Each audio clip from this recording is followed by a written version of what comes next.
చపాతీ వేసినా చపాతీలోకి egg curry వేస్తున్నా ఇప్పుడే. చపాతీలు చేయడం అయితే అయిపోయింది. చాలా సాఫ్ట్గా ఉన్నాయి. నువ్వు రైస్ తింటావా చపాతీ తింటావా? చపాతీ. ఎగ్ ఫ్రై అయితే చేస్తున్నాను. సో ఫ్రెండ్స్, మా మమ్మీ అయితే ఎగ్ కూర అయితే చేస్తుంది. మార్నింగ్ చేస్తే పాలకూర ఫ్రై చేస్తుంది. నీ ఇష్టం, ఏదైనా తినొచ్చు. ఓకే. ఎగ్స్ని అయితే ఇలా బ్రేక్ చేసి చూసుకోండి, ఎందుకంటే సమ్మర్ వచ్చింది కదా, ఎగ్స్ ఖరాబ్ అవుతున్నాయండి. మీరు డైరెక్ట్గా కర్రీలో వేస్తేనైతే బాగోకపోతే కూర అంతా ఖరాబ్ అయిపోతుంది. ఆనియన్ అయితే ఫ్రై అయిపోయింది. కొద్దిగా పసుపు వేస్తున్నాను.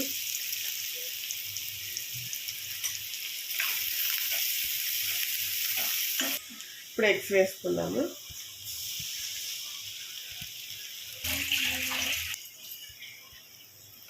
అయిపోయిందా చదువుకోవడం?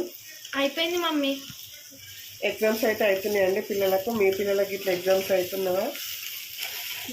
ఎండలు అయితే బాగా కొడుతున్నాయండి. పిల్లల్ని అయితే బయటికి వెళ్ళనివ్వకండి. 2 days హాలిడేస్ వస్తున్నాయి కదా. ఇప్పుడు కారం వేసుకున్నాము. నువ్వు ఇట్లా నేర్చుకోవాలకి. ఎప్పుడైనా నేను ఊరు వెళ్ళినప్పుడు డాడీకి అన్నయ్య చేసి పెట్టచ్చు. ఓకే, నీ వీడియోస్ చూసి చేస్తాను. ఓకే, సరిపడా సాల్ట్ వేసుకోండి. ఎప్పుడైనా సాల్ట్ ఒకటేసారి వేయద్దు. ఓకే నెలకి కొద్దిగా వేసుకొని టేస్ట్ చూసినాక తర్వాత వేసుకోవచ్చు కొత్తగా నేర్చుకునేటప్పుడు. ఓకే, కొద్దిగా ధనియాల పొడి వేసుకోండి. మా పాపకైతే ఎగ్ ఫ్రై నేర్పిస్తున్నానండి. మా పాప నేర్చుకుంటానంట, చేసుకుంటుందంట తను.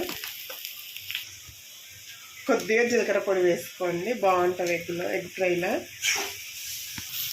మా పాపకైతే వంట చేయడం చాలా ఇష్టం అండి. నేను చేసినప్పుడు ఎప్పుడు ఎక్కువగా ఉండేది కిచెన్లోనే ఉంటుంది. తను ఏమి ఇవ్వాలా మమ్మీ, ఏమైనా కట్ చేయాలనేసి తనకి ఇంట్రెస్ట్ ఉన్నప్పుడు నేర్పించడం బెస్ట్ కదా. నేను చేసినప్పుడు రమ్మని పిలుస్తానండి.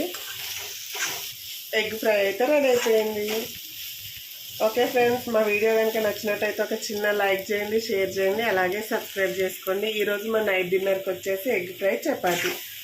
చూడడానికి ఎంతో బాగుంది, ఇప్పుడే తినాలనిపిస్తుంది. తినడానికి కూడా అంతే బాగుంటుంది.